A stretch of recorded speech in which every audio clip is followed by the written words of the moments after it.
about how Wall Street owns a significant portion of real estate in California and in the nation. So that was interesting to read. I'm in the process of moving and buying a new house, and I beat out somebody when I bought my home, at this new home, and I beat out an investor. And I actually bid less than the investor. And so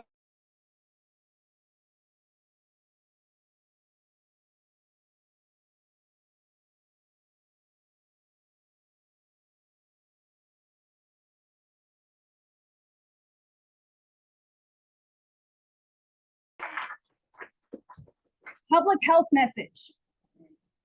All right, 6 months ago, we were here and we talked to you about Alameda County's housing needs. And part of what we were talking about was the real estate market and how the real estate market has changed so dramatically over the last 30 and 40 years. We talked a little bit about, and we talked a little bit about how our grandparents and our parents were able to spend just twice their annual salary to buy a home. And now we're spending 10 and 12 times an annual salary to buy a home. Like, that's a significant change. And that money, frankly, is going into somebody's pocket. So we're going to talk a little bit more, less about the housing needs. Let's see if I can move this. How do I move the deck? Oh, no. Okay, thank you. You got it. So I'm not going to talk as much about the real estate market today because we've been doing that for the last 6 months. So I'm going to talk a lot about the community engagement process that we've gone through to gather input and feedback on what we see as the housing needs and where we want to go with the real estate market. We're going to talk about the key themes, results of a survey, and the survey is still live, so we would still ask that you all go in and do that survey. And then what are we going to do about possible new funding sources? So the housing crisis and the homeless crisis, it's not just a crisis here in Alameda County. It's not just a crisis in the Bay Area or California, but guess what? It's now a nationwide crisis. And during the pandemic, I think for the first time, the national public started talking about housing. And I've been working in the housing field for 30 plus years, since 1989, okay? That's a really long time. And that's the first time that I could go anywhere and other people were talking about housing, not just my normal housers. So that's been kind of exciting, but also really horrible that the fact that we're talking about it is because it's such a crisis. What this shows us is that California has the highest percentage of unhoused in the homeless population across the entire United States. So we're number one. Don't you just love that? I also wanted to really focus, and I said it this morning, but there's been a significant drop in federal investment. And if you track from the 1980s, when Ronald Reagan killed HUD by taking 75% of HUD's funding, to now, we have not seen an increase, basically. Not at all, not in net dollars, not in dollars that go up for inflation. And you also see a significant drop just since 2010, when Republicans owned the House, and they had essentially put in a 10-year freeze on all expenditures. It meant that HUD's budget got cut again and again and again. It's just now starting to come up a little bit. But last year, our HUD vouchers were under attack. And that meant that what we need most in this community to house the homeless are long-term subsidies to cover the difference between what it costs to rent that unit and what it costs someone at 30% of their actual income. That is what we need to house people. And that was at risk again in this last year's budget. So I just wanted to raise up those two things because, frankly, over and over again, the messaging on housing isn't where it needs to be. We really need to talk about the federal policy and how it's broken. We really need to talk about the fact that, frankly, HUD put $450 million into California. The state put $750 million into California. So obviously HUD needs to increase its investment in California. All right, so what have we been doing? I'm Michelle Sterrett, I'm the housing director for Alameda County. And we began last September talking about the study that we did, which was our housing needs assessment. And really, it was a look at real estate. It was a look at what's happened over the last 20 years to our population, to our demographics, and to the real estate. And we've been out there meeting with the community for 9 months now, 8 months now. We have a survey and we have an online website. This is the website. There's a couple of really important things. The survey is both a what is going on with you personally, what is going on with your family, what is going on with your neighbors, and what is going on in your community and your city. And we're really looking for people to give us this feedback because this is the information that will inform the Board of Supervisors when they start making future expenditure plans. So please do go online and take a look at the survey. And there's an opportunity for you to tell your own personal story. And we really do need stories because that's what actually sways the politics of all of this. So again, from September to March, the board each held one meeting of the community in their district. And then we had 2 additional meetings where 2 of the board members met, like they joined and had joint meetings. D1 and D2 met, and D1 and D4 met out in East County and South County. We've been meeting with stakeholders, we've been meeting and presenting to city councils and the county survey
All right, Unmute unmute. Can you guys hear us online? if you want to try it. Yes. Okay. All right, can you guys hear us online? Somebody raise their hand online so we can see. Okay, they're saying yes. All right, Sabrina, thank you. And we're back. And we're back, okay. So it takes a village. It literally takes a village. So I just went over the key themes that we learned in 23-24, September through March. Again, addressing homelessness and those at risk of homelessness is again, number one. And building more affordable housing because of course you need a place to move into to call home in order to become housed. But I wanted to highlight what happened in 2015, 2016. So we went out to the community before Measure A1 passed and we asked the same questions. What's the highest needs? And I highlighted in green, these were the top 5 things. Address homelessness, build more housing, stabilize families in crisis and protect tenants, house seniors and other high needs populations, provide housing for transition age youth and students, and promote equity and prevent displacement. It was the prevent displacement part that was really highly discussed in 2015-16. But it's telling that the exact same themes are still coming out when you're out there talking to the community. And you're not just talking to homeless folks or folks that work in the homeless world. We're talking to just everybody. We're at libraries, we're at community centers, we're in front of city councils, and we're hearing the same thing. Across the board, people are interested in and want these things. So I think it's really telling that it hasn't really changed in the 8 to 10 years since Measure A1 passed. Okay. How much of Measure A1 was spent? Pretty much all of it. I'll get to that in a minute. Again, let's see. All right. So again, I just want to focus on, there is still a survey, it is still live. Here's how you reach it.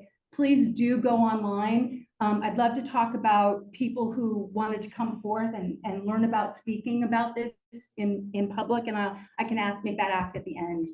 So the housing needs survey that we did, and I'm going to present some of the info from it. It's countywide. We had folks from all over the county who are actually responding. And so that's really important. We asked them to rank their priorities. We asked them to talk about their concerns. And we asked them to give us qualitative responses so that we could really dig in and understand. So who did respond? You can see here that more than 30% of the population were not white. When you add up all of the others, it was almost 2/3 of the respondents were BIPOC populations. And the survey is available in Spanish, English, Chinese. Oh, it's live. You can grab it right now. I'll pause. I'll pause. Because I want as many people to respond to this as possible. My goal is to get to at least 1,000 community responses.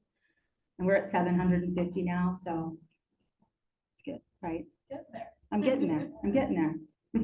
All right, moving on. What is the housing situation? Vast majority are renters who are unstably housed. And we know from data, and I'm sorry, data does represent people, but we know from data that there are 60,000 households in Alameda County who are paying more than 30% of their income in rent, which is high, but half of them, 30,000 of them, are paying more than 50% of their income in rent. And those are the folks that we see as most at risk of becoming homeless. And those are the folks that, frankly, when you see someone become homeless, you know that they were probably paying too much of their income. There are other housing situations that we heard about. There are some owners that are also really struggling. And then there are folks who are unhoused. So again, trying to get at folks across the spectrum to respond to the survey. Housing needs, over and over again, we're seeing that the seniors or households with children represent a really large portion, but we're also seeing that you don't have to be a special needs population to have a housing crisis. And so that pink bar represents people who are saying, hey, I don't fit any of those other special needs populations, but I'm still in crisis. So when we talk about prioritizing. We gave them the option of first, second, third, fourth, fifth choice. And so what came out as number one is housing the unsheltered population, but you can see in that big chunk of red, not only was the big chunk of red the number one response, but it was the second, third, and fourth response as well. And it isn't until you get into the blue colors where it's their last choice. And so it's a very small percentage of the respondents who don't think this is a high priority. It's not one of their top 5 priorities. And I think that is really telling, because when you go to the second one, which is, create more housing, the first ranked is just the smaller portion of the red, and it's the first, second, third, fourth, but there's actually a bigger chunk of blue that is saying it's not as big a priority as something else. So that tells us, when we start trying to assess, well, where should we put our focus on, that it's really housing the unhoused and the unsheltered population that is really the highest priority for us as a community.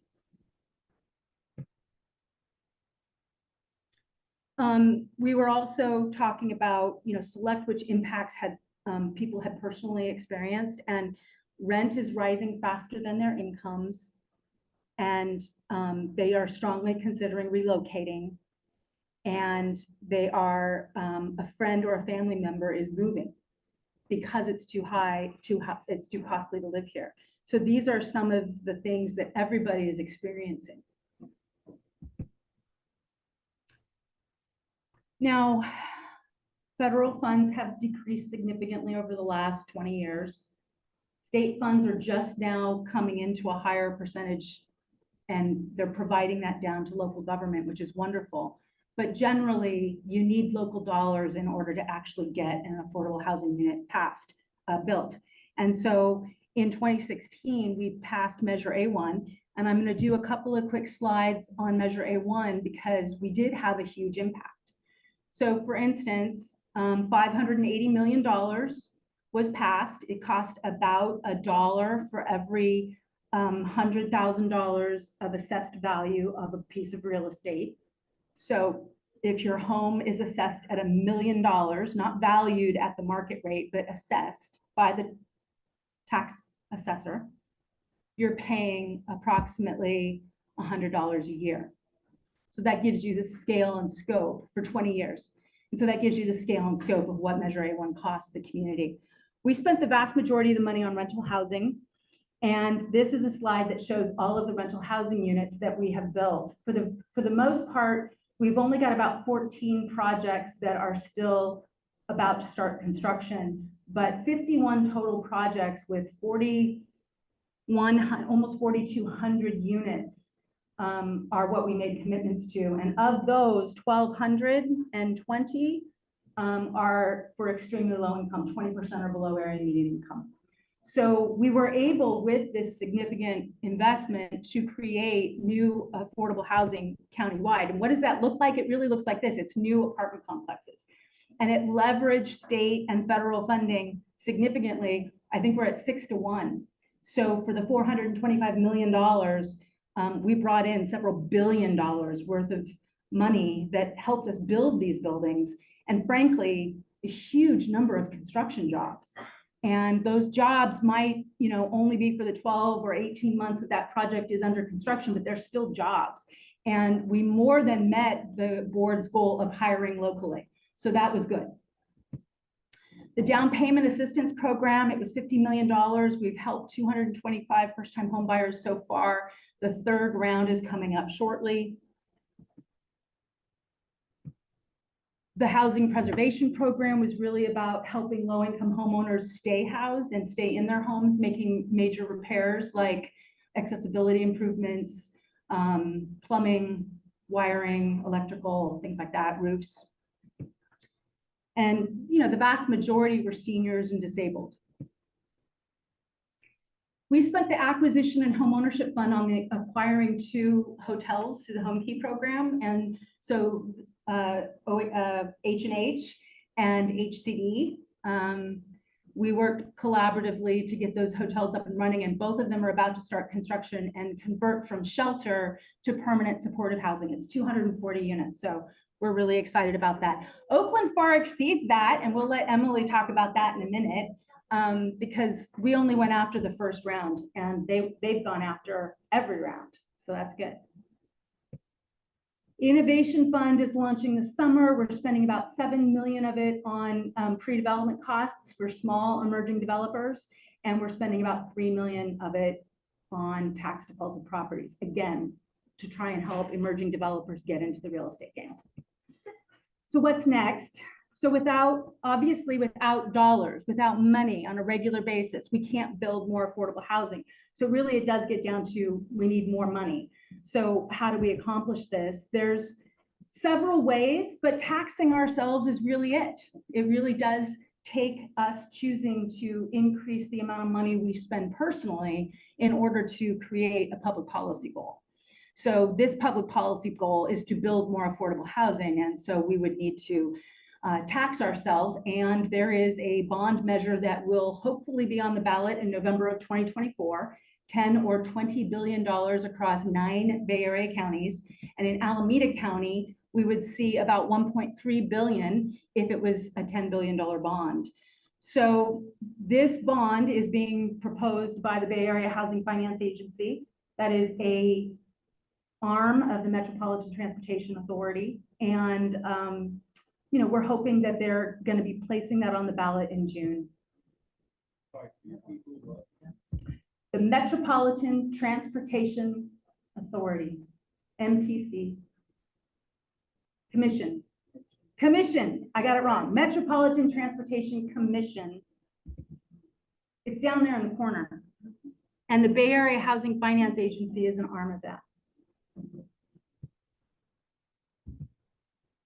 Give me just a second and I'll answer the questions. Production, preservation, and protection is what we call the 3 Ps. And that really came out of something that about 8 or 9 years ago, the whole Bay Area worked on called CASA. And the CASA Compact basically said, in order to solve the growing housing crisis, we need to do 3 things. We need to produce more housing, we need to preserve the affordable housing that we have, and we need to protect tenants. And so that is the 3P framework that we are all adopting across the Bay Area to try and get on the same page, the same messaging, and the same pathway to solving this crisis. Production really means new housing. Preservation is either acquiring something and making it affordable or preserving it so it doesn't lose its affordability restrictions. And protection is really about protecting tenants where they are and stabilizing families in crisis. There's also some flexible funding, but this is how it would flow out. If it was a $10 billion bond between Oakland, which would get its own allocation, and the county, we see about 1.3 billion, almost 1.4 billion. And you can see how production is 52%. So we would have about 710 million going towards new construction of affordable housing. So the regional bond is really, frankly, where a lot of our effort has been in the last 6 months and where our effort has to go in the next 6 months, because if it doesn't pass, we won't be able to continue to build housing.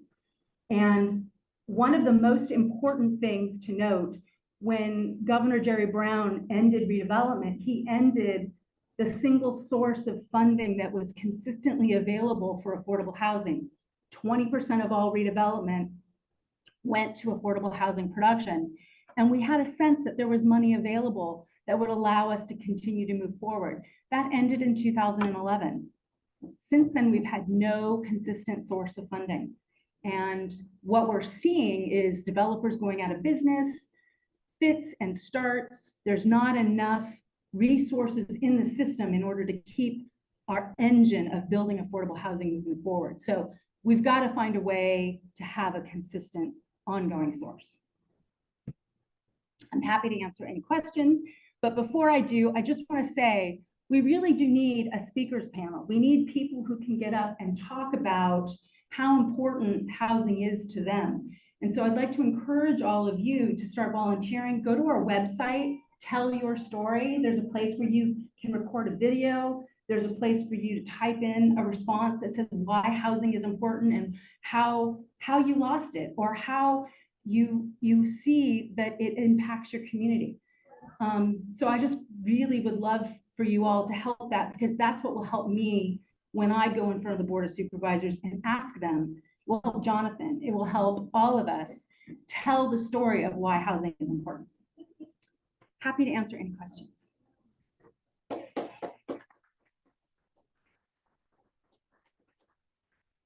As a reminder, we're still having a few technical difficulties. So when you speak your question, even if you're saying into the mic, they probably can't hear you over Zoom. So we'll have to repeat it. She will have to repeat it. So remember, someone's gonna have to repeat that question back to you.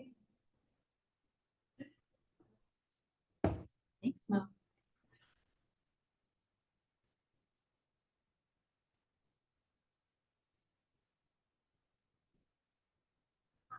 I'm hearing that $1 billion back.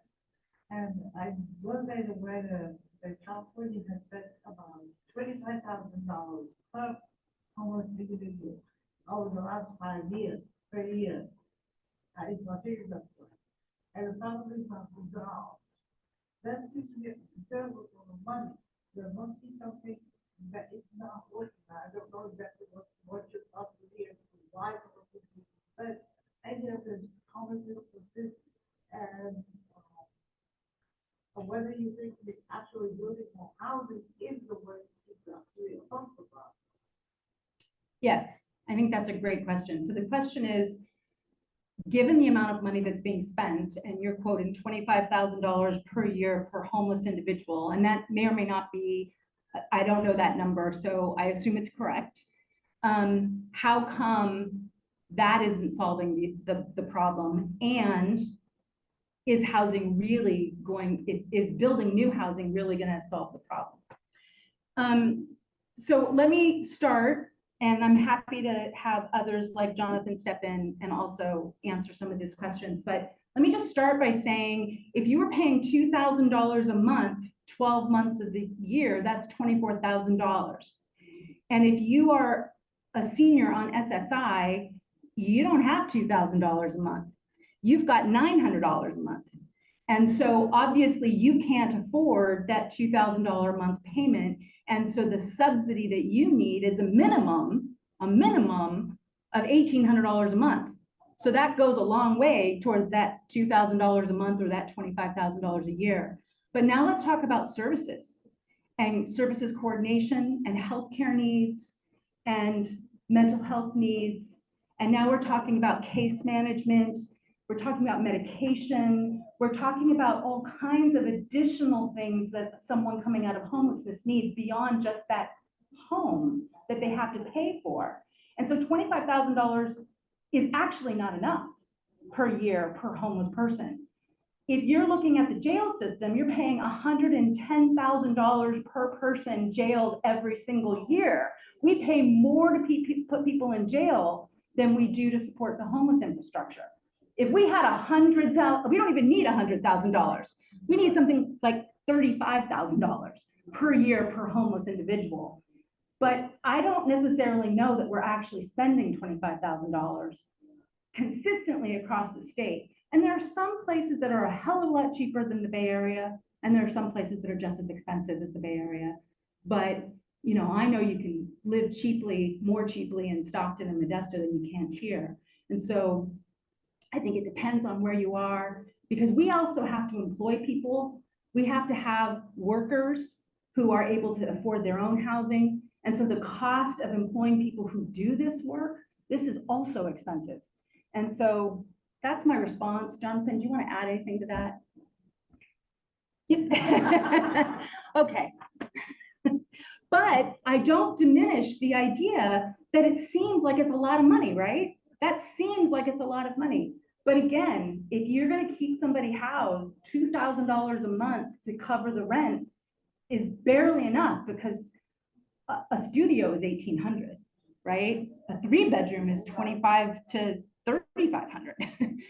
So.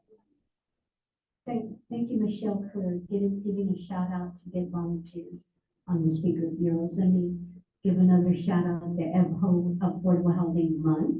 Woohoo! Yeah, because in there, yeah, thank you.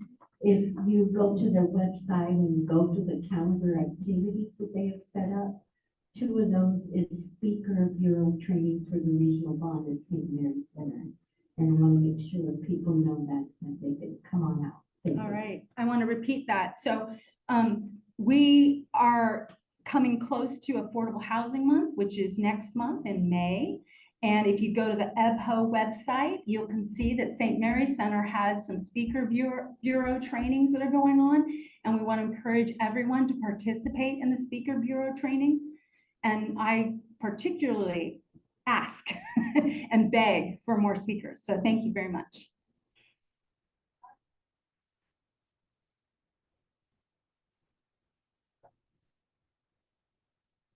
Not to hog the mic, but just to add some urgency to what Jenny Castillo said. I'm Sharon Corno, the director at St. Mary's Center.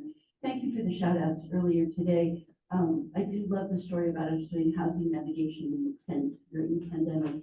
But we have to acknowledge that the city of Oakland and Alameda County paid for that tent, so thank you. Right, this is a solution, so thank you for the tent.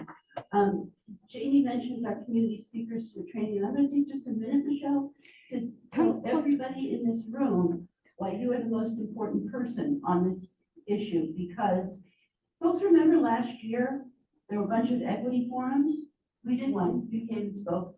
Fabulous. Chris Norman came and spoke. Equity forum and laid out the equity principles for this regional bond. Do folks remember that?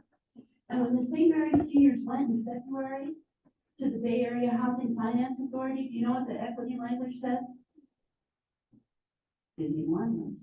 When financially feasible, there would be income, there would be housing for folks at the lowest income levels. Now, facts are facts, money is money, but if you do an equity framework and you make a promise that you're going to look at housing people in greatest need, then you need to keep that promise, right? Alameda County did that with Measure A1. Alameda County said 20% for 20%, and Alameda County beat it. Alameda County did 24% for folks at the 20% A1 level. You can do better next time. Thank you. And it's our job.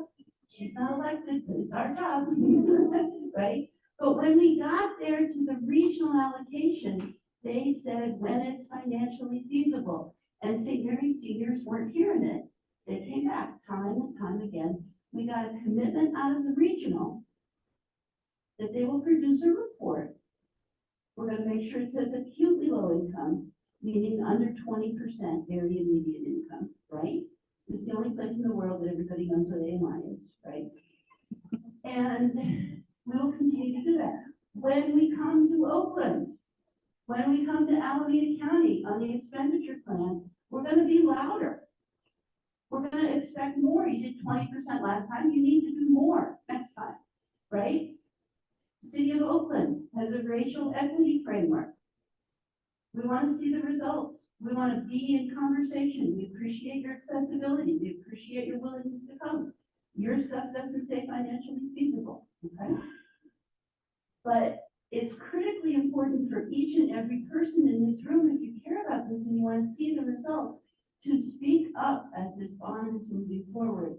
It is going on the ballot. It is going to pass. We're going to work with this money for at least 10 years. All right, we're going to pass it, and we're going to work with this money for 10 years. Is it the right money or is it the wrong money? That choice is yours. All right. I think that our friend Jose put the link for the sign up in the chat. Please do that. Join us. We will bring a community speakers training to any meeting you have. Wonderful. All right, we're doing them with seniors, we're doing them online, we're doing them in person, we'll bring it to any meeting you have anywhere in Alameda County. And then we will tell you, you have to go out and talk to other people. All right?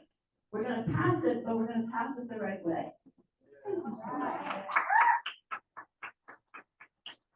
So that was Sharon Cornu from St. Mary's Center, and just to really recap that for those online, if you didn't hear, number one, she's really pushing for making sure there's money dedicated to acutely low income in the bond And she's also really pushing on the Speakers Bureau, and she's offering to come to any community meeting to do training around speaking, okay? Yay, thank you. All right, there was a question right here. Thank you. I can also project, if that's helpful. Well, we want to try and get the online folks to hear. Thank you so much for laying out the financial issue, which is always such a hinging point to these discussions. I see that there's a lot of regional money, and California should be paying for this. We are a wealthy state.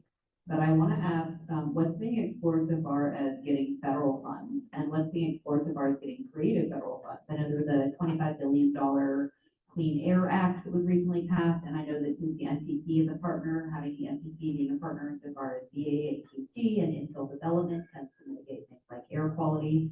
So and I'm sure there is, but what's being explored so far as creative funding routes from the federal government? So the question is, how do we make sure we're using every resource available at the federal level to focus it on housing, right? But how are we getting resourceful and creative to bring, you know, other funding programs into the affordable housing world?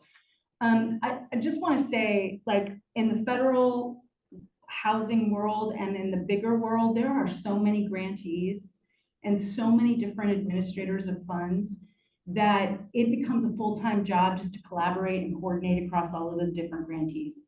And I would love to do more, honestly.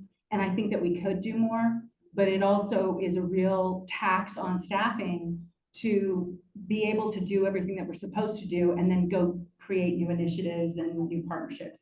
I do know that we put a lot of burden on our housing developers. We tell them, be creative. Go after every funding source that's available. That adds to the time it takes to build affordable housing. Because if you ask them to apply to 15 funding sources, that takes 5 years to acquire and get all of those different funding sources in alignment so that they can then start construction, right? But if you say to them, here's one funding source, we're going to fund the whole thing, that's much faster. And so right now, there's this push and pull between how do you make it go more quickly and how do you leverage the funding that you have to bring in more sources. And I think that that's a tension that is always going to exist. And I think that the developers bear the brunt of that work. And I think that we can try and find ways to streamline our funding sources so that we could do one application for all local funding. Wouldn't that make sense? Boy, wouldn't that be nice? I'm hearing there's a need for like the office in charge of going and getting funding and bringing it back, and we're just doing this with it. And that is essentially what BAFA is, the Bay Area Housing Finance Agency. That they are essentially tasked with trying to find ways to bring more resources to the Bay Area. And that is definitely why they were created in 2019. All right, any other questions for me? Yes.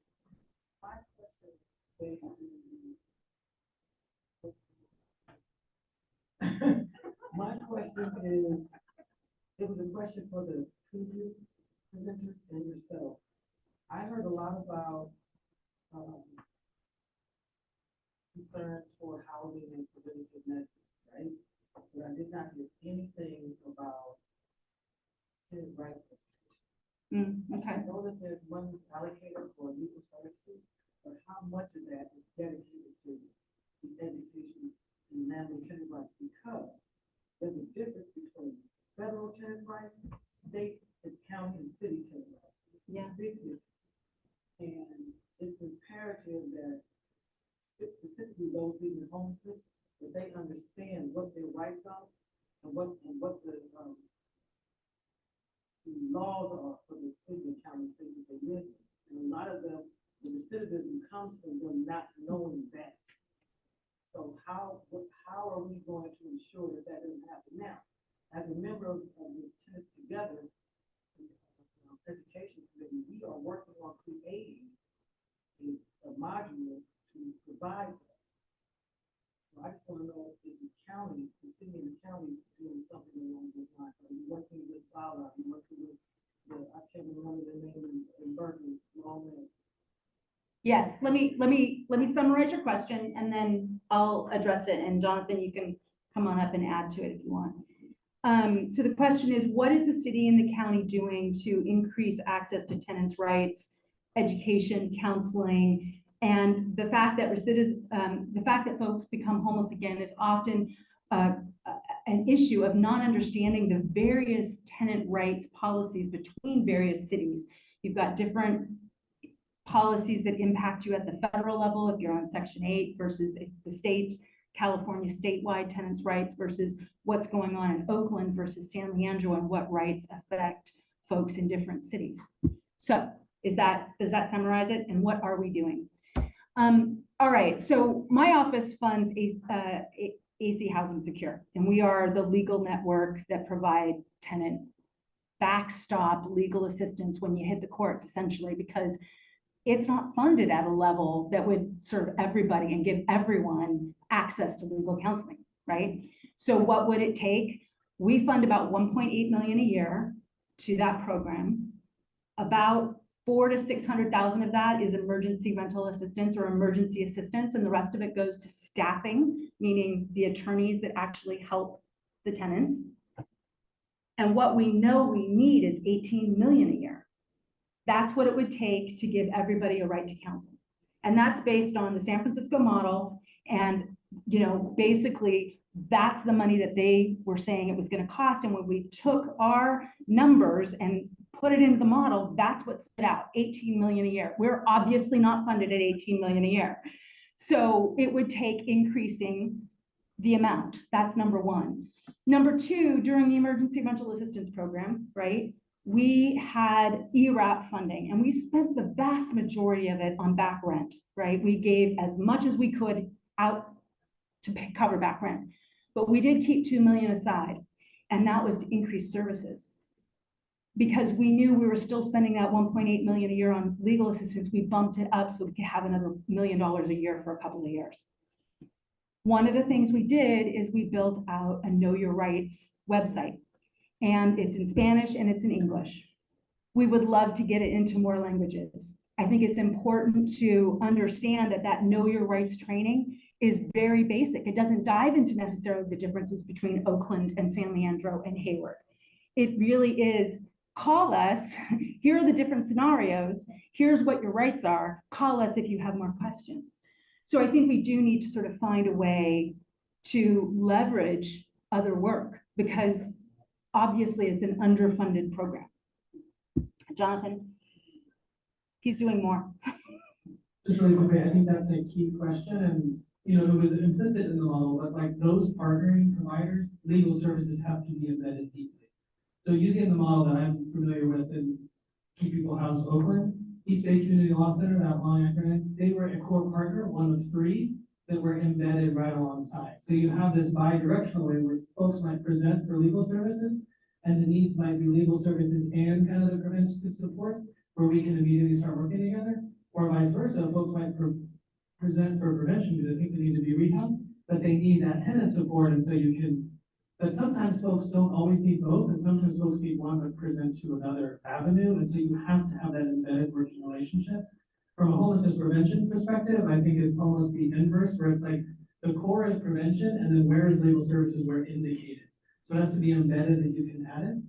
The other thing I would say from a homelessness response system more broadly, not just prevention, is many of our teams all use the former landlord liaison now. You were landlord liaison, I think you said.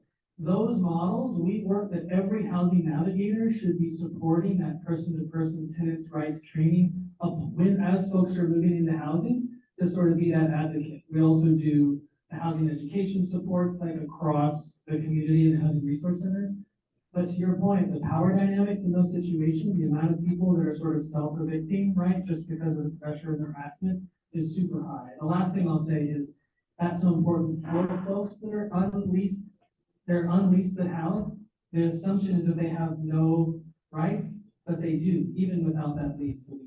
So that kind of education is super important and it's super technical. So we have to create that like translation tables where we can be sharing that information. So it's not to say we're doing it well enough, but those are the places in the homelessness response system where it is and needs to be more. All right. Vivian, and I know we have a second presentation from the city of Oakland that's along the same line, and so maybe I'd like to invite them to come on up and get seated so that they can be part of this conversation, and then they can do their presentation. Great, so thank you. I have sort of one comment for you, Michelle. Thank you for highlighting the issue around multiple funding sources and developments. You know, it's incredibly frustrating. Often developers are asked to bend the cost and the time curve, do something innovative, and that's the most innovative actually solution, reduce the number of funding sources, because what you didn't say, which I know and you know, time is money. So every year that, and you know, from a contractor standpoint, every year that housing's delayed, it becomes more and more and more expensive. So something that, you know, it takes about 18 months to build a project from the time it hits the ground, but 3.5 years to fund it before that. So if you could hit the ground running and actually, you know, pay for things sooner, you can cut it 20-30%, right? I mean, that's the biggest curve. So I'll say that thing. And then the other, you know, topic is what Jonathan was saying around from the UCSF and study that, you know, came out. We know that over 50% of, about 50% of folks falling into homelessness aren't coming out of the lease position. They're staying with friends and families. They're couch surfing, you know, even more prevalent with young people, right? You know, so they're not in those settings and those tenant protections exist, but also are we looking at our system so that we don't recreate this paternalistic system where we know that people need money. So are we giving the people that need money, either that the families that are supporting these young people, or just in general, because the layers of bureaucracy that goes on to pay money to to pay money to the provider like a Bode or Bax or whoever, then to find the landlord to pay money to them. Why don't we just give people money? I mean, Very good point. so I think we need to rethink how we're thinking about, you know, ending homelessness for folks, because all of those layers also cost money. So the more money is going through these layers, the less it's actually getting to the people who really need the housing. I'm going to quickly recap what Vivian said in case those online couldn't hear. So the first part of her conversation was, you know, basically saying time is money in the development process, and streamlining those sources and getting those sources to the forefront as quickly as possible can save as much as 20 to 30% in the development side. Every year that's delayed because you have to apply for funding sources increases the cost. And then the second part of what she talked about was essentially, why aren't we giving money directly to the homeless folks? When you think about the contracting process at the county, the fact that first you contract with a provider like Abode or Bax, and then they then contract out and give money to the landlord, why not just give the money directly to the person who needs it to pay their bills? So, was that a good summary? All right, she says yes. All right, I'm going to introduce Emily Weinstein, the City of Oakland, who is going to talk about her portion of the Bay Area Housing Finance Fund. This is the mic for you. And then, hold on, we're going to get you online. We often lose access to the internet sometimes, so just give us a moment. It's delicate operations. We're doing our. All right. Or at least I'm doing my best. Thank you.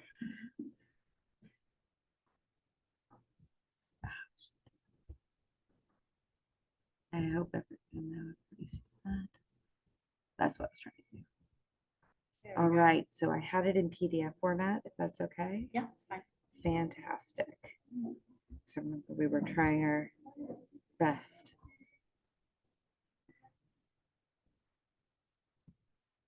There we go. There we go. Right, so do I have to move it forward as well? Yep. Okay. Don't want to confuse our waters. Okay. Whoa, this is too high for me. Hold on 1 second. All right, I am told that I have to stay right behind the podium. So I know I'm very short. You may not be able to see me out there. But I'm Emily Weinstein, and I'm the Director of Housing and Community Development for the City of Oakland. And so in today's presentation, we really are here to get people excited about BAFA. As Michelle mentioned, the Bay Area Housing Finance Agency, we are at a point in time where we have really it is kind of the first time in the region's history to approach homelessness and housing from a regional perspective. And it is an unprecedented amount of money. And so we're here to talk not only about BAFA and how exciting it is, but also what it will do and what the impact could be here in Oakland. Before I get started, there are a number of people from the Housing and Community Development Department from the city of Oakland. And so I just want to shout out my incredible team. First, Chris Norman, Chief of Staff. And also Sasha Housewalls is our Chief Housing Policy Officer. She's been here all day. Then over there we have Hugo Ramirez, who is Deputy Director of Community Development. And I know just previously when it was noted the San Francisco Right to Counsel model, we snagged Hugo from San Francisco. And so Hugo is now with the city of Oakland, but he comes with a long history of understanding tenant protections and the various programs that were funded through the county and city of San Francisco. And then also Kelly Hoffman is over there. She is program manager of, I know it was mentioned earlier, our homeless prevention pilot, which is a very exciting program, plus a number of other tenant protection programs that we have running at the city. So I want to make sure that you all acknowledge them because it's their hard work. And as we talk about the different funding, it's their work that put the dollars to work on the streets. So let's see. Oh, it is not working. It's a scroll. There we go. All right.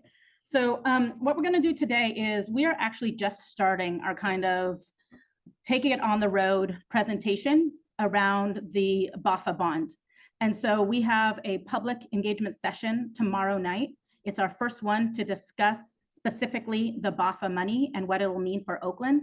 And so this is a little bit of our dress rehearsal to go over what we will be talking about and to get your input on the presentation.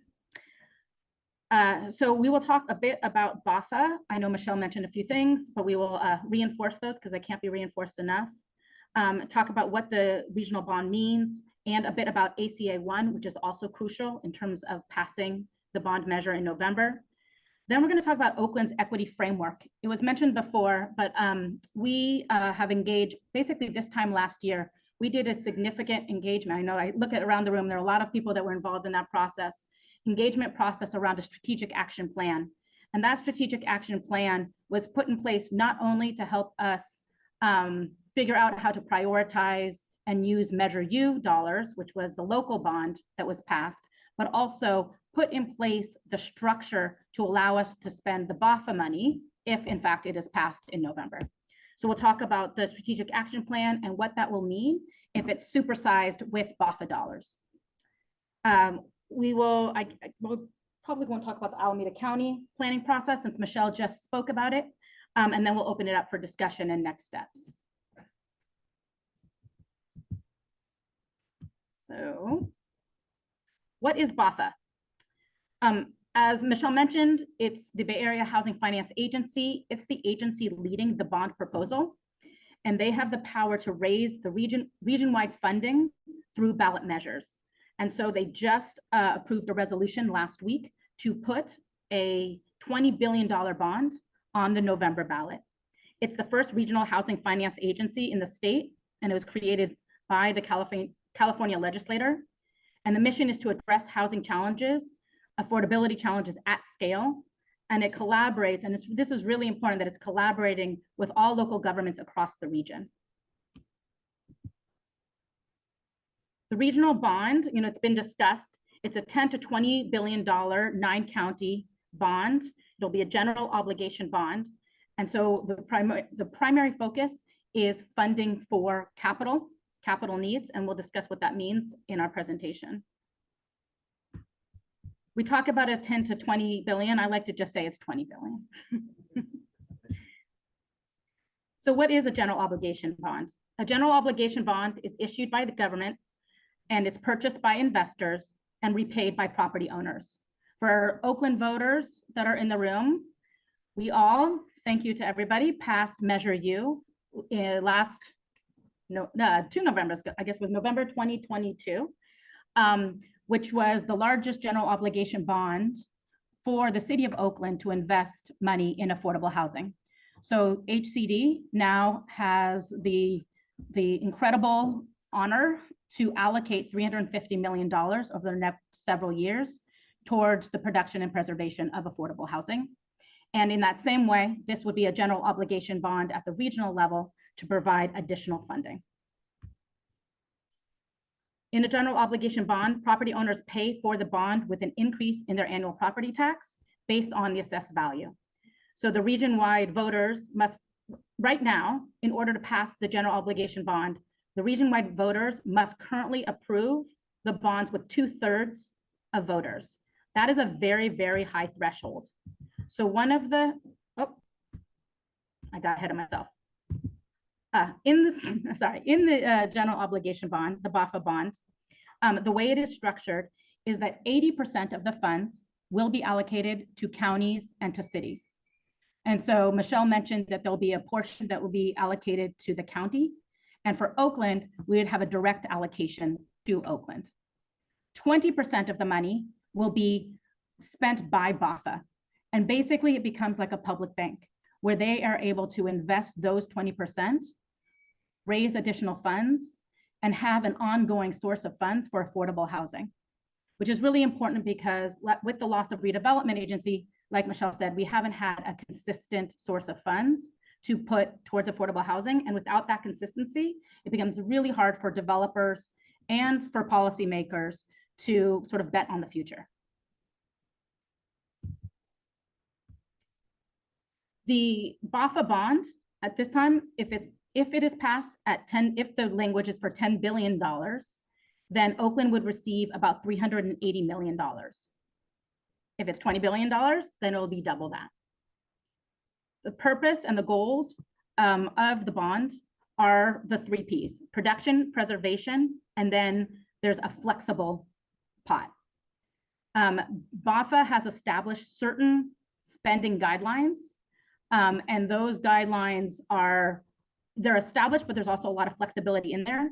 And so what is important to us is that we are able to build an investment framework or a spending plan that is in line with our strategic action plan, so that we are using the funds in the way that Oakland's voters have, prioritized and elevated the key important needs of the city.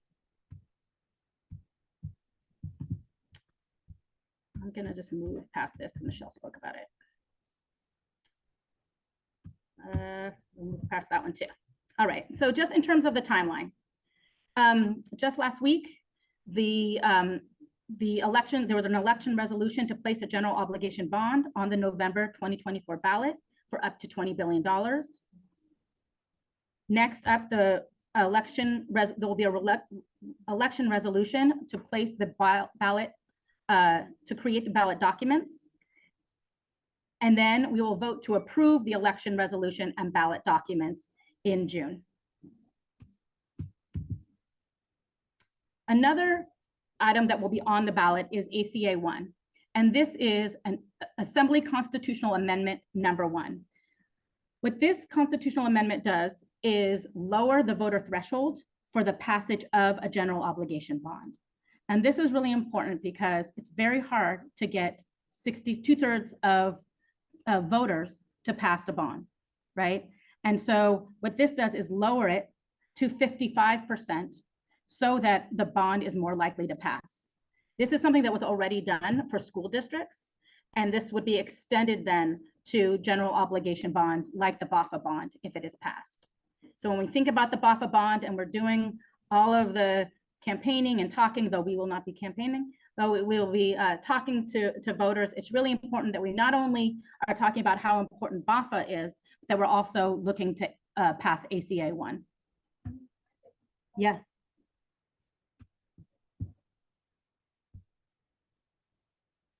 So California has about 1/3 of its population is Republican. They're mostly in the Central Valley.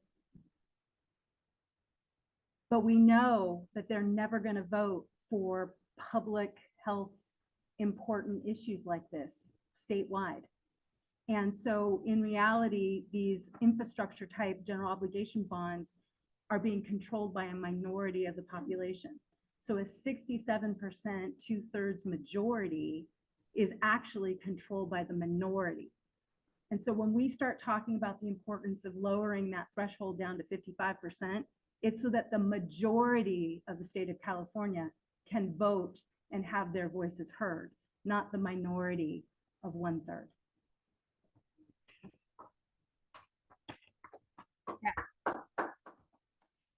So I just want to pause here. I know this has been a lot in terms of BAFA and ACA1. Just want to kind of stop and pause and see if there are any questions. First, just thoughts about BAFA in general, how you think we should be communicating about it. And then also, what do you think about kind of the combination of BAFA and ACA1? As you hear, I know it sounds like in the weeds, but what are your thoughts as we go out to voters to communicate about both BAFA and ACA1?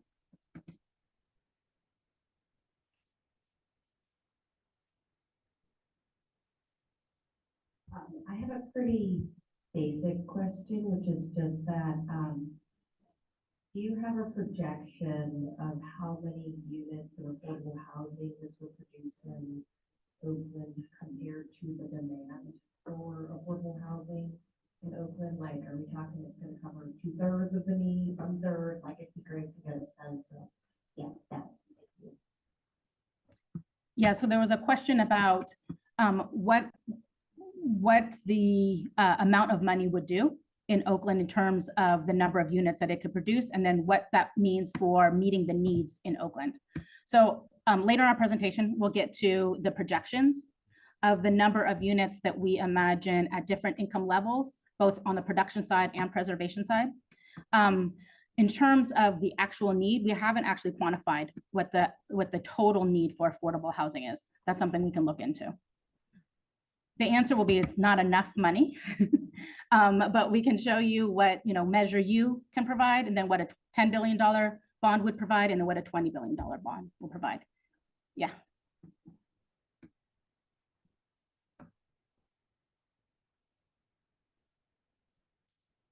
I had a question about the 2/3.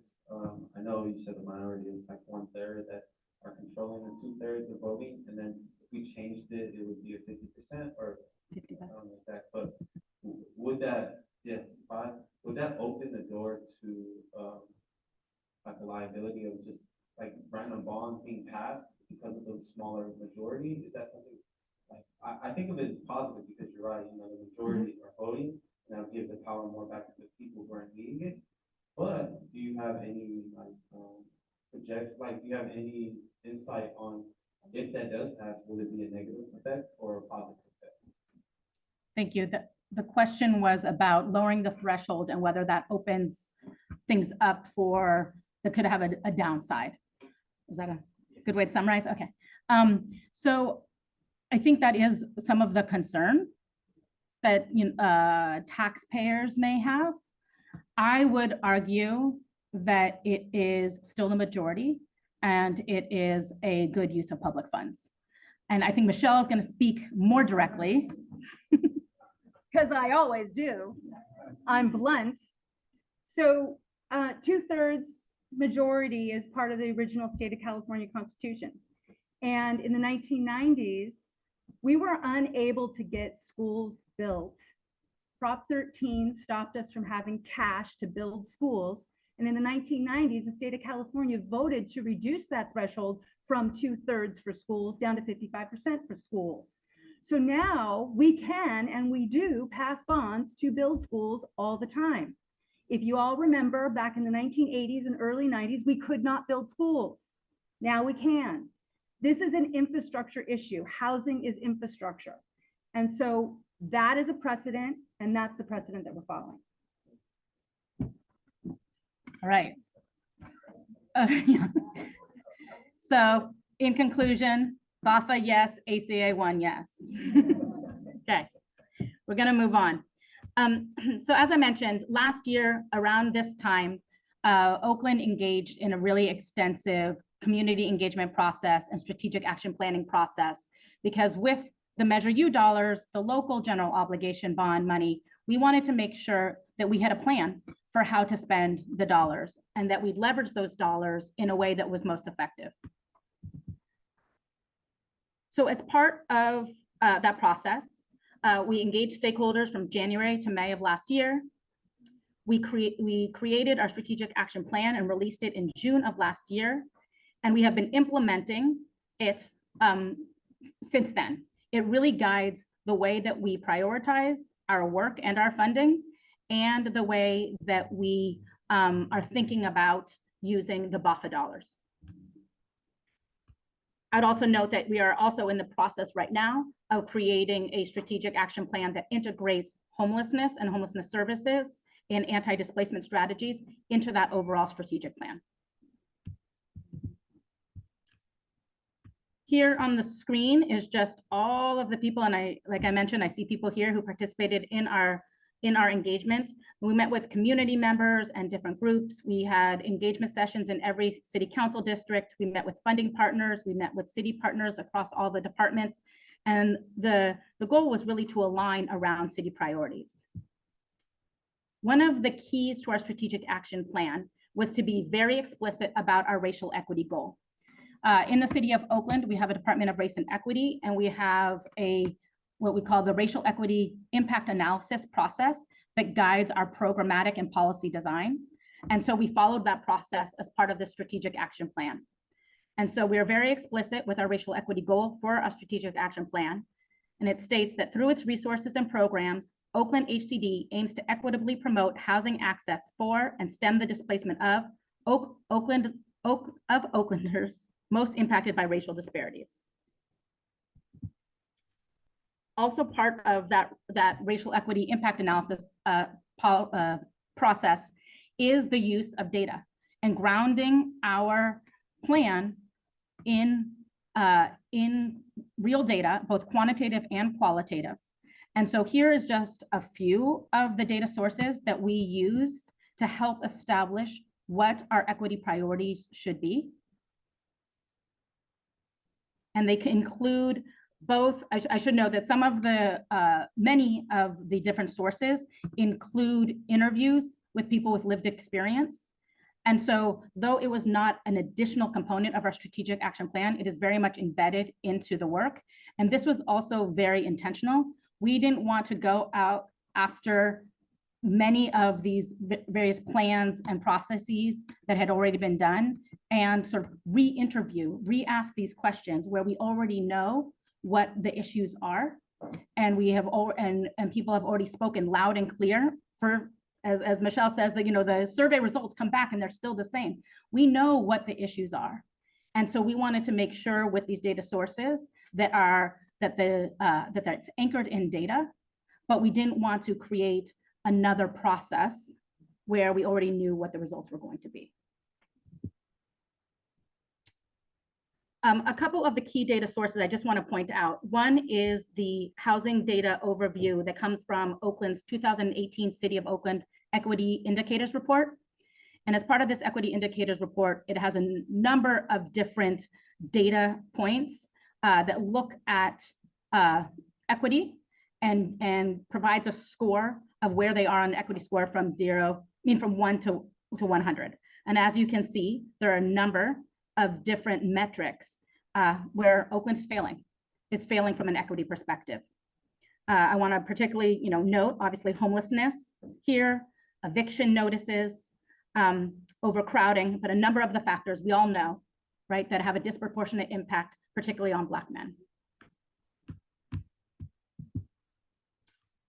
We also wanted to anchor our strategic action plan in the RHNA, our Regional Housing Needs Allocation, and the goals that the state has set for the city in terms of the number of units that we need to be producing at different income levels. So this is something obviously set at the state.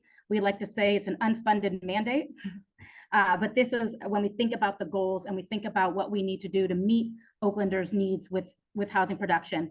RHNA helps guide where we are putting dollars. Another key piece of data is the point in time count and the number of unsheltered and sheltered individuals in Oakland. And as you can see, the big increase over the years with in 2022, over 5,000 people that are homeless, both unsheltered and sheltered. An important part, another layer to those numbers is the racialized data and the disaggregation of the point in time count numbers and just the disproportionate number of Black men, particularly in the unhoused population. This data here is really important because what it does is show both the costs and the timeline for the creation of housing in the city of Oakland. So oftentimes there's a lot of discussion about, producing new units, how long it takes and how expensive it is. There's also conversations about the need to preserve what housing we already have. There's also, as Michelle mentioned, the Home Key project and the state dollars that are coming in for permanent supportive housing. Oakland has been very aggressive in trying to leverage outside dollars and bring in funds. But this also has to help anchor our conversations about what our strategy is, because it's the reality of what it takes to build housing. So new construction, though you see up here, it is extremely expensive, $900,000 per unit to build. If you look at how much the city puts in, it's about $200,000 per unit, an additional $200,000 per unit of operating subsidy. And it takes about 3 to 4 years. So it takes a long time, but the actual amount per unit, because we're able to leverage other sources, developers leverage other sources, it's actually less expensive from the city's perspective, from city subsidy, than the acquisition and conversion of existing housing. So that is a conversation that often happens between people, who want to preserve housing or versus people who want to produce. From the city's perspective, it is actually, and these numbers are a bit old. We should update. The acquisition dollars are probably closer to about $350,000 per unit, if not a little bit more. And then finally, the Home Key or the R2H2 dollars. R2H2 is our rapid response homeless housing program, which mimics the Home Key program. And that has an overall per unit cost of about $560,000. But the amount of city subsidy, because we're able to leverage state dollars, is about $140,000 on a capital side and about $120,000 on the operating side. And that is more of a quick build. So we think of that as being up and running within 12 months. We have been successful in having 9 Home Key projects, and we anticipate, hopefully, another round of Home Key and submitting significant number of projects coming down the pike. In terms of our strategic action plan and the guiding principles, we wanted to make sure that within our strategic action plan, we were creating a plan that could be evergreen.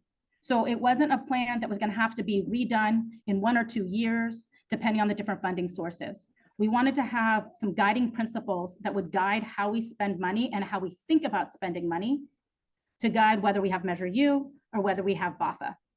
And so, or others. We're willing to take other resources too. And so here is what you have is a series of guiding principles. I'm not going to go through all of them, but I do want to just sort of call out, one, the importance of equity, the importance of rooting our decision-making in data, the importance also of leveraging funding sources, and our guiding principle number 6, which I think is really important as it relates to policy. Because somebody asked earlier about what we were doing sort of at the federal level and what are we doing on the bigger infrastructure issues that lead to homelessness. And oftentimes there are funding sources that are coming from the state that can be at odds, like their point system, that can be at odds with some of the equity goals that we have within Oakland. And so we had to wrestle with that. How do we do that? Do we go after that funds and bring in the resources?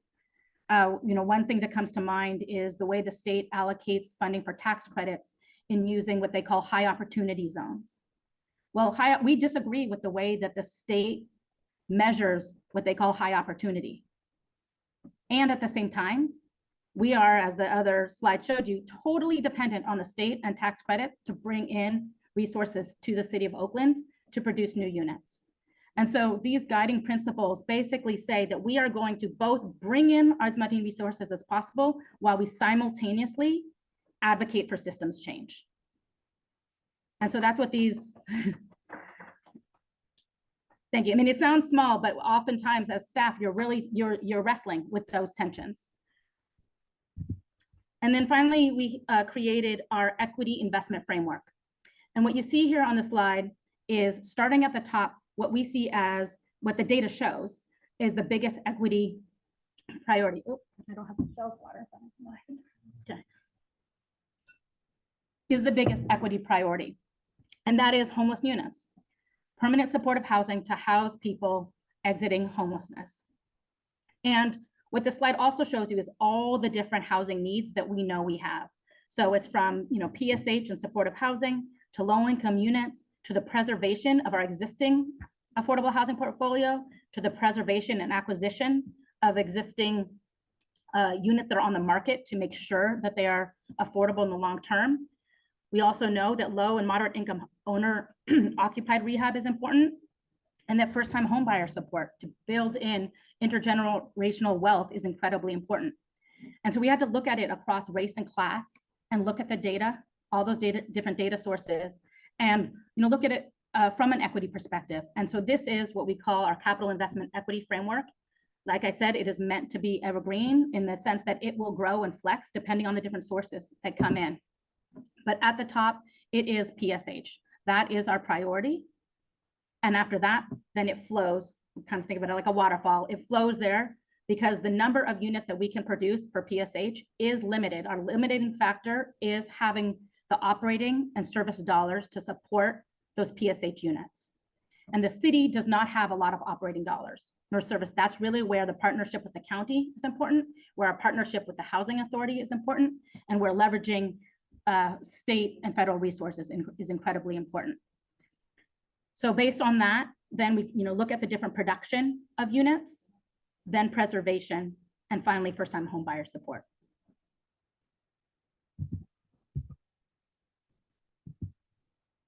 So what does this mean for BAFA? Really, it's the same thing. This is our equity framework. And so with the BAFA money coming in, it means that we will be able to do more of this. It won't be something new, but it'll be more of what we have already established as our priority. We will be allocating funding through our various notices of funding availability. Right now, we have a variety of different programs that include our new construction, where we prioritize PSH. We have our rapid response homeless housing and home key program, which is already launched. It was actually R2H2 was a new program we established with Measure U dollars. And just within this last year, we've been able to roll it out. It is a rolling process. And so we can accept proposals and allocate funding on a rolling basis. And then Home Key, where we have just issued an NOFA, we are reviewing, we had 19 proposals. We're hoping to get a bunch of projects ready to go in the pipeline so that if the state announces the next Home Key round, we're able to go and apply for those funds. Acquisition and conversion to affordable housing, as I mentioned, and then also preservation. So that is how we anticipate allocating the different funding sources. What you have here on the screen is our projections of the types of units by different income levels. Right here is what we had put in our strategic action plan when we're looking at just the resources that we already have. So that's Measure U, it's our impact fees, it's the various funds that we get as the city to put towards affordable housing and preservation. And we had anticipated about 2,400 units that we could produce with just Measure U. Let me show you what it would be with the BAFA bond at just $10 billion. That shows a more than doubling of the number of units that we could produce. We are anticipating about 30% being for, in the $10 billion scenario, for people exiting homelessness, about 42% at low income units, about 14, 15% for preservation, around 10% for preservation of our existing city portfolio, and then a small percentage for other housing programs so that we can innovate and grow and change and respond to the market. And this is what we really want, right? We really want the $20 billion. Based on the $20 billion, we will be able to produce about 1,600 units of permanent supportive housing for people exiting homelessness. We'd be able to produce nearly 2,500 units for low-income units of people earning between 30 and 80% AMI. We'd have about 600 units of preservation, so units on the market right now that could be marked up to market if we are not putting our deed restriction, putting money in for rehab and putting a deed restriction on those units. The preservation of our existing portfolio would be about 2,400 units. And then there's about 2% towards other housing programs, again, the kind of TBD to allow us to innovate over time.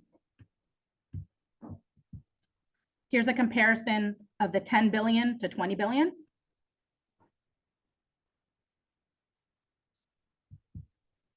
And now I just want to open it up. That was a lot of data, a lot of information. And I just want to hear, what do you think about the projected numbers of units? I think sometimes people hear 20 billion and then they look and they say, oh, even with that, it's not a lot of units. But you know, what do you think? What do you think when you look at just Measure U versus 10 billion, 20 billion? Can you go back to the previous slide so they can see it? Sure. Here's our 10 billion versus $20 billion scenario. Hold on, though. I do need to see the different questions. And what else would you consider when you look at, you know, how we envision spending the money? Are there certain areas where you're saying, oh, wait, you're missing the ball. You need to be putting it also towards a different kind of housing unit. Now I'll go back. I don't know if I can call or, okay.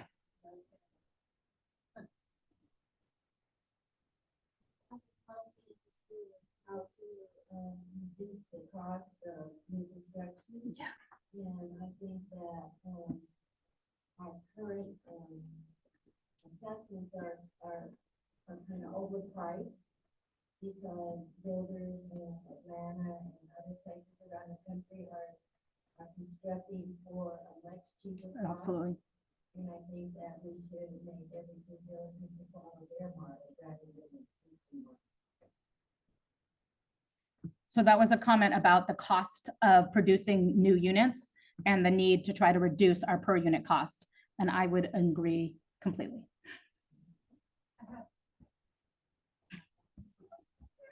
Because I talk too much. Okay, I just want to make sure we have to be out soon. Yeah. I want to say, yes, it costs less in different parts of the country. There's a couple of really important reasons, but labor is one of the most important parts of that. A construction worker in Atlanta makes a lot less than a construction worker in the Bay Area. And labor is the vast majority of our construction costs. Land is the other really expensive part of our construction cost, and our land is more expensive than in Atlanta. The last piece of that is earthquakes. Right? So we are definitely looking at ways to reduce costs. And that is something that the city of San Jose has done a whole study on, and BAFA is really examining how do you cut costs. So I think we're definitely looking at that, but we're not going to get away from labor standards, and we're not going to get away from prevailing wages. We're just not, because we want to pay people. So to, and kind of expand upon that, that is absolutely true. Labor is the biggest, right? Hard costs are the biggest component of any construction budget. That being said, there's a lot that we can do. And we can, you know, just from the city side, there are elements from the city side, from the county side, from the state side. There are ways to streamline and reduce process. There are ways to try to fast track projects. And though that may not, you know, reduce the costs enough, every little bit helps, because every little bit that we can save, we then can put into another unit. I had a question about the comparison, since there's a 20 billion and a 10 billion. I know 20 billion would be the goal that we're going for sure. And that would be like a zero output of homeless people. But let's just say 10 billion is what we, oh no, sorry. Maybe not the end part, sorry, but the 10 billion one is what I was concerned about. Maybe we don't get that 20 billion and we only get the 10 billion, or is that gonna prepare us for like future like funding, or will this just be like a one-time funding that's impact numbers on what's going on currently. And then as those years go on, like you said, it'll take some time to create the structure and the property and find the location and stuff like that. How are we making sure that that 10 billion is literally being trickled down every bit up until the person gets like the funding that they need in order to transition out? So that's a good question. It was a question about the 10 billion versus the 20 billion. And if it's 10 billion, how do we ensure that we have ongoing funds? Is that? So first off is it will be decided what goes on the ballot. It'll either be 10 billion or 20 billion. So it's not that people are going to have a choice of 20, what? It'll be 20. Well, that was what the resolution that was approved last. So we're going to be aggressive in this room and positive in this room and say it'll be $20 billion. And in fact, the polling that comes back basically said there's no big difference whether whether the polling is at 10 billion or 20 billion, because the truth is that number seems so big. It's so pie in the sky. I mean, I don't know what's the difference between 10 billion and 20 billion. I don't know what a billion of anything is really, right? But one of the things that I think is important to note and what is really important about BAFA is the way that they're going to be distributing the funds. So the 80% of the funds that will go to direct allocation to the cities and the counties is one piece of it. And you're right, that over time, depending on how cities or counties invest it, won't necessarily produce ongoing revenue sources. But that 20 billion, or the 20%, I'm sorry, the 20% that BAFA is going to maintain and invest in projects, that is going to be, in the form of, let's say, like low interest loans. Instead of a developer having to go to a commercial lender, we'll be able to go to BAFA, and BAFA will create a series of programs around new construction, preservation, and so they will be able to create an ongoing revenue source.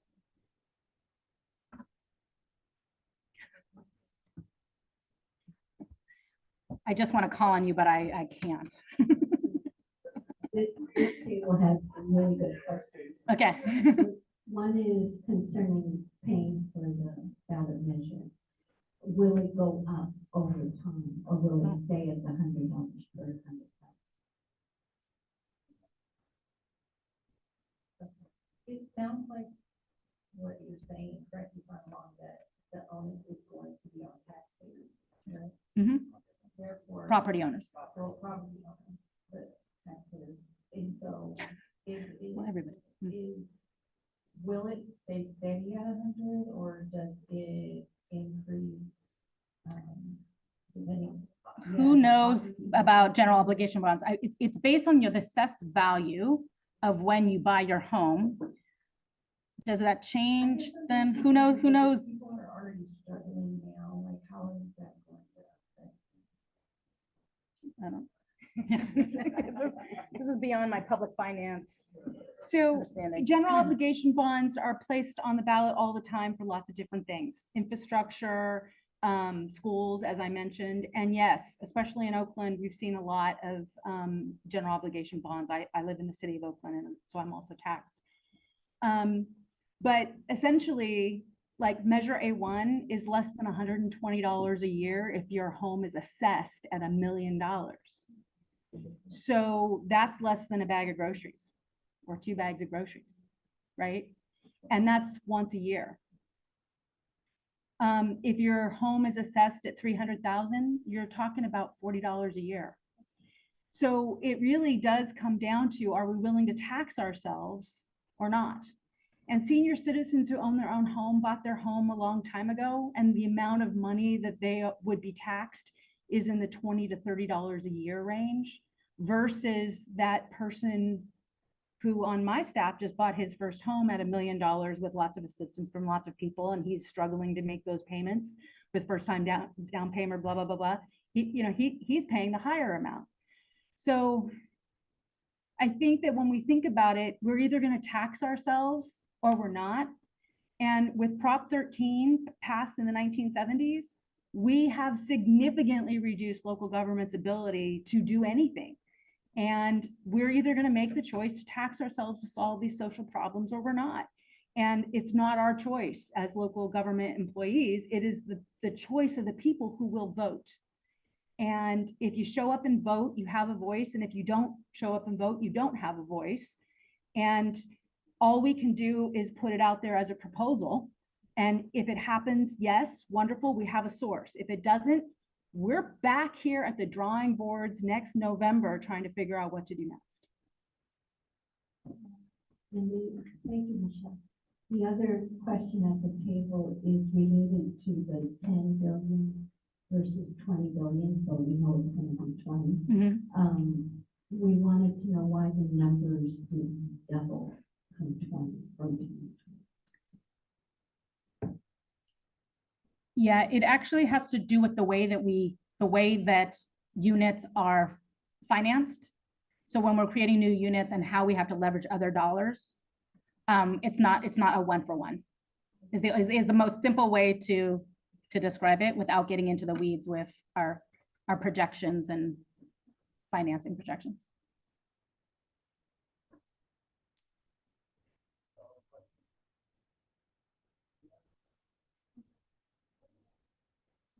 Van-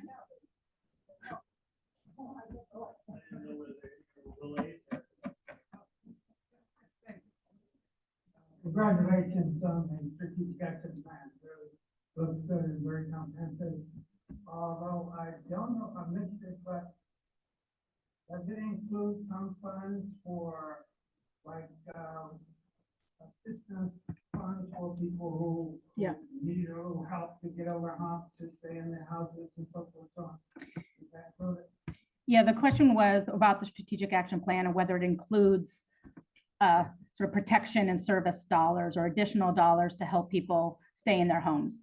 So the strategic action plan is based on our current funding sources, which within HCD, you know this, our budget is very, very limited to capital dollars. And so what we are hoping to do, and it is squarely on Ugo's plate, is the development of a strategic action plan for our non-capital dollars, for the service and protection dollars and infrastructure that we need to develop.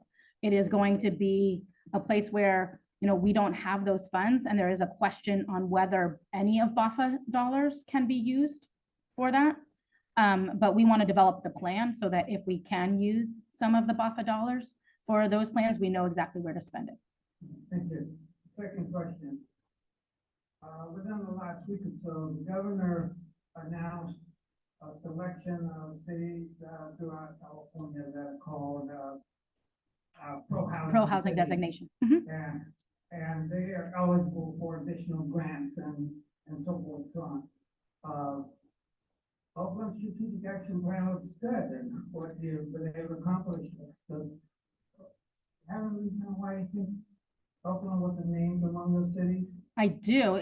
This is a question about pro-housing designation, and that's because we were the first in the Bay Area to be named pro-housing designation. So we already got our designation as part of the first round of that new program from the governor. We got the designation, we applied for the grant, and we received the pro-housing, what was it called? The pro-housing HIP grant program, another, you know, like, but we got the money. It was about $2.1 million, I believe. Yeah. From the chat.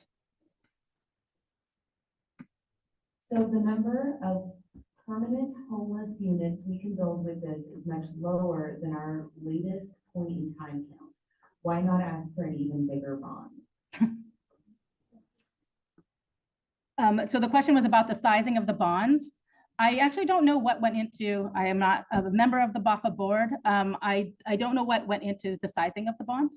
I think just the fact that we are discussing 10 billion versus 20 billion has to do with probably what politicians, pollsters believe can pass.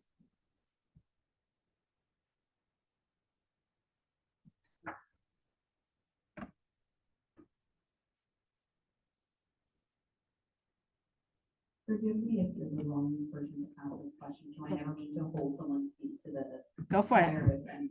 Basically chase the wrong person, but, as I think, many of us know, property assessment tends to be racist.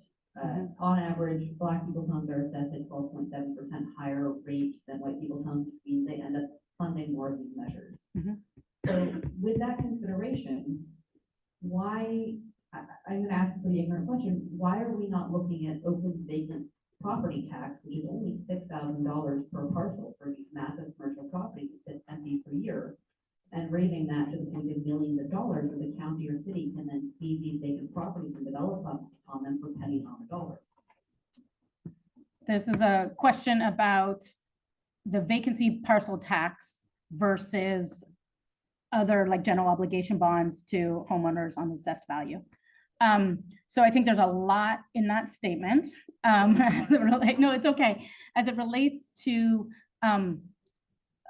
assessing property owners for general obligation bonds, I think that is, like Michelle said, a question to voters of whether we should be taxing ourselves to pay for public goods, right? And so that's one question. I would argue, yes.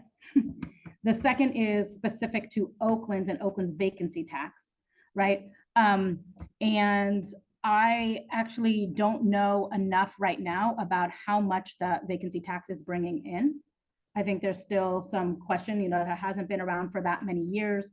There are a lot of carve outs to that based on equity to ensure that the landlords or the property owners of color who may be low income are not being overly assessed, even with that vacancy tax, right? So I think there's probably equity considerations on that tax as well. And then you had one other question. So I guess the question is, I don't know how much revenue that could bring in.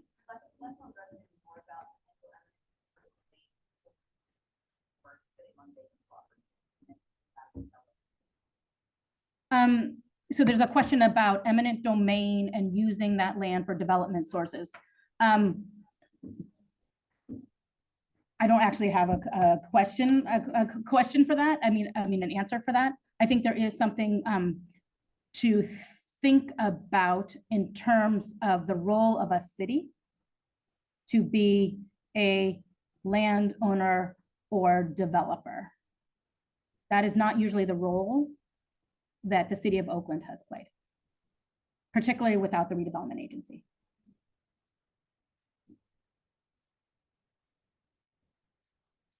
Other complicated questions.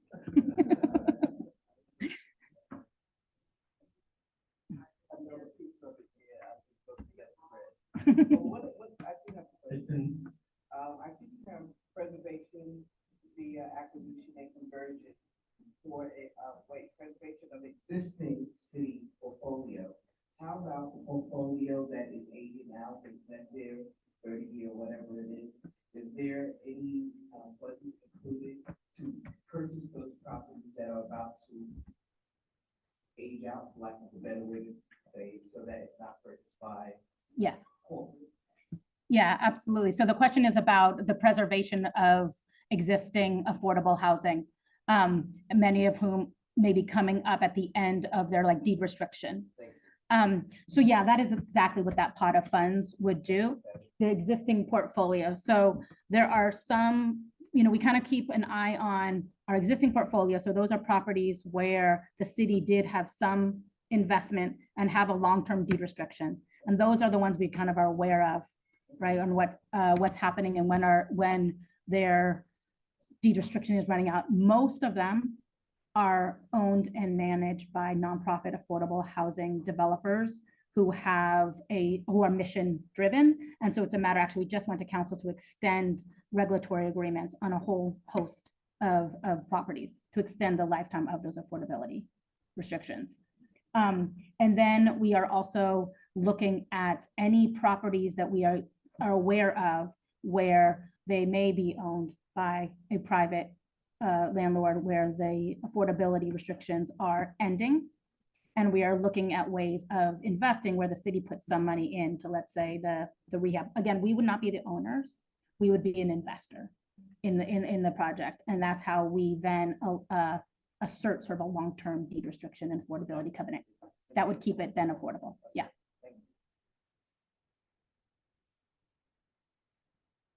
Affordable housing finance questions.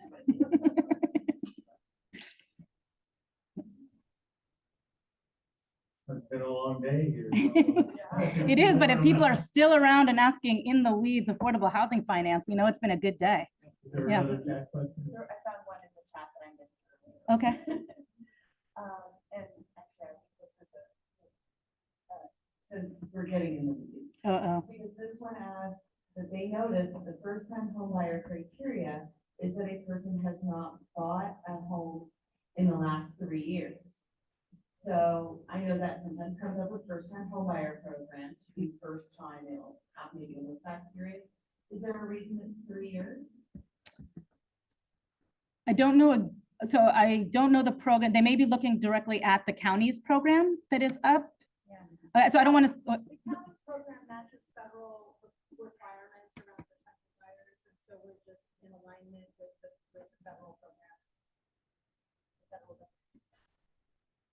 so I will repeat, the question was about the structure of the first-time homebuyer program. I think it was referring to the county's program. The city's program is very small. And so we often refer people to the county's program, and the county's program, as Michelle just said, is in alignment with the federal guidelines.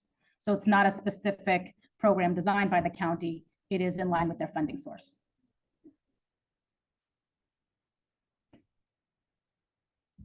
All right. Timeline of events. Oh, there's more, even more. The last slide. Last slide. We didn't, oh, I forgot about the slides. So timeline of events.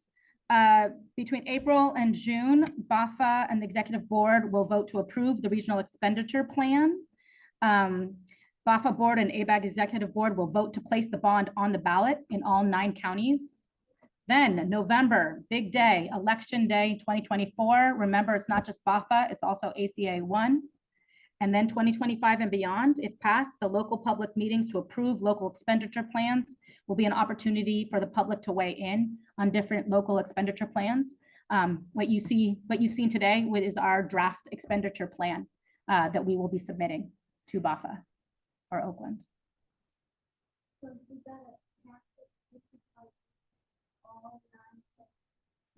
First, we have to make sure the ACA 1 passes. We need to pass it with 2/3 majority, so no matter what, so we don't even need ACA 1.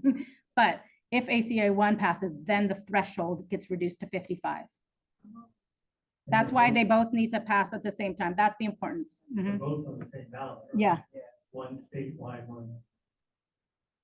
regional, yeah.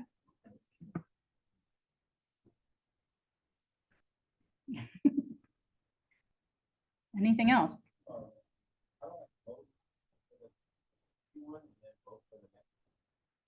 There's no city one, so this will be, it'll be on your ballot.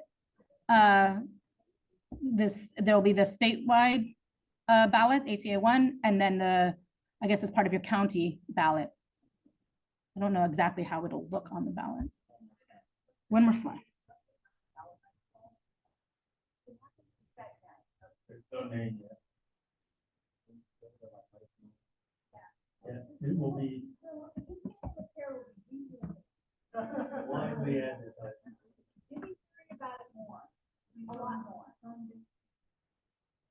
Yeah, there's ongoing, I guess up on the slides, ongoing ways to be involved. As Sharon mentioned, being a speaker, being a part of the campaign is extremely important. The more people that are already invested and understand the importance of housing and homelessness services, being at the forefront, leading the conversations is really important. I know the county is going to be doing engagement around their expenditure plan. We have a number of community engagement sessions set up to kind of walk through exactly what we walked through today. The first one is tomorrow. We have another one next week. And then after that is a few weeks after that. You can find all of those dates up on our website at the City of Oakland. I'm trying to see which, do we have the link here? Okay, we'll get the link. All right. Thank you. I know you guys have a long day.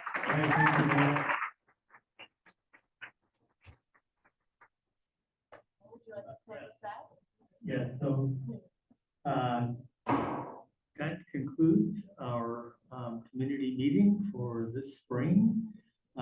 Please watch for notices from, I guess it's everyone home to come to the next meeting or other things that are going on in between. And keep your eye on these big measures because they mean a lot to us. As you've heard, funding is one of the main lacking parts of our whole program. So we need more of it. Please vote